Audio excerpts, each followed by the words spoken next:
दिल्ली स्फोटात डॉक्टराच्या टेरर मॉड्यूलचा पर्दाफाश। लखनौ, फरीदाबाद, पुलवामामधून 5 डॉक्टर ताब्यात, तर मास्टरमाइंड डॉक्टर उमर स्फोटात ठार।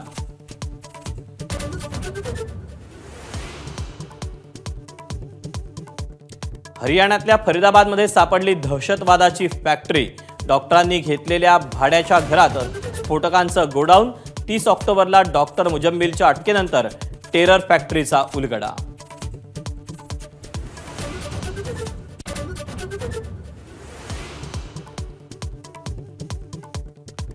स्फोट घडवणाऱ्या डॉक्टर उमरचा कारचा प्रवास सीसीटीव्हीतून समोर। दुपारी 3:15 पासून कार लाल किल्ला परिसरात पार्किंगमध्ये उभी होती। संध्याकाळी 6:52 स्फोट घडवला।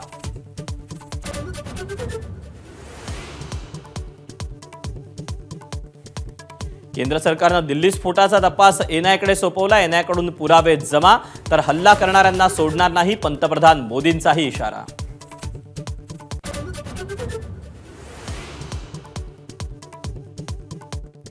दिल्ली स्फोटात जैश ए मोहम्मदचा हात असल्याचा संशय। स्फोटातल्या मृतांची संख्या 12, तर 25 पेक्षा जास्त जण जखमी।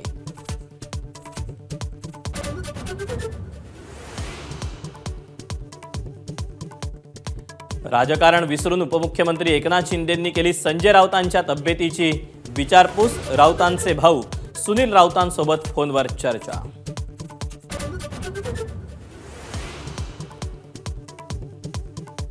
मुंबई महापालिकेचे आरक्षण सोडत जाहीर। 227 पैकी 114 जागा महिलांसाठी राखीव।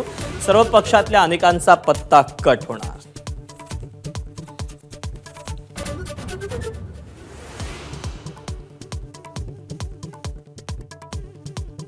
नगर परिषदांच्या निवडणुकीत दोन्ही राष्ट्रवादी एकत्र येण्याची शक्यता। पवारांच्या राष्ट्रवादीचे प्रदेशाध्यक्ष शशिकांत शिंदेंचे संकेत, तर महायुतीलाच समर्थन मिळण्यासाठी प्रयत्न। सुनील तटकरे यांचं स्पष्टीकरण।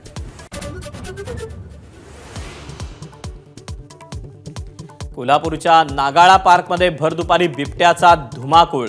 एका पोलिसावर हल्ला। अग्निशमन दलाच्या शर्थीच्या प्रयत्नानंतर बिबट्याला जेरबंद करण्यात यश।